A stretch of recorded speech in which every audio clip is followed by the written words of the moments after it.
আসসালামু আলাইকুম এভরিওয়ান। আম্মুর সঙ্গে বের হয়েছি একটু শপিংয়ে হালকা পাতলা। ভাইবেন না আবার ঈদের শপিং করতেছি।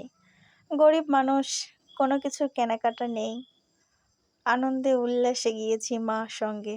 এটা আমার আম্মু আর পাশেরটা আমার আম্মু। আর ছোট্ট পরিমা দেখেন। জুতা কিনতে গিয়েছি, কি জুতা কিনবে বড় না ছোট সে ভেবেই পাচ্ছে না। মনে হচ্ছে বড়টা নেই মা, ছোটটা নেই। কি যে করতেছে, আমার আম্মুর একটু পায়ের সমস্যা, জুতা দেখতে অনেক সময় লেগে গেছে, কি করব বলেন।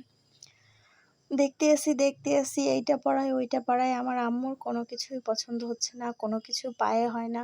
যাই হোক, শেষ পর্যন্ত একটা পায়ে হয়েছে।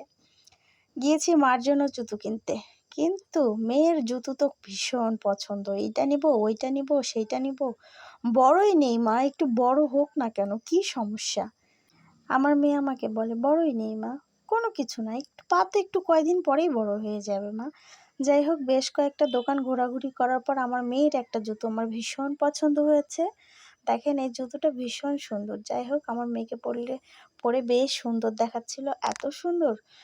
সবশেষে ওর বাবা এসেছে অফিস করে, তারপরে আমরা মেয়ের জুতো এই যে দেখেন পছন্দ করে দেখাচ্ছে আর কি।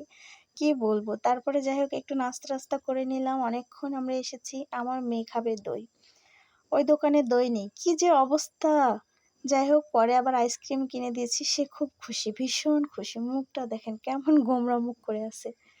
আজকে তো গিয়েছি শুধু কেনাকাটাই করতে, এই জন্য জুতা, ব্যাগ, এইটা সেইটা, মানে শপিং শেষই হচ্ছে না। যাই হোক, আমরা মোটামুটি টুকিটাকি সবই কিনে ফেলছিলাম। এই ব্যাগটা আমার ভীষণ পছন্দ ছিল। যাই হোক, নিতে পারিনি, কিন্তু ভবিষ্যতে পরের বার নিব, ভবিষ্যতে না আসলে পরের বার। ভাল লাগছে, দেখে শুনে রেখে চলে এসেছি। হাজবেন্ড সহ যেদিন যাব, বাস আর মিস হবে না এই ব্যাগটা আমার। আম্মুর একটু টুকিটাকি কেনাকাটা হয়ে গিয়েছে। আমার মেয়ে যেখানে যাবে সেখানেই খেলনা, খেলনা দেখলে তো বাস মন আর মানে না।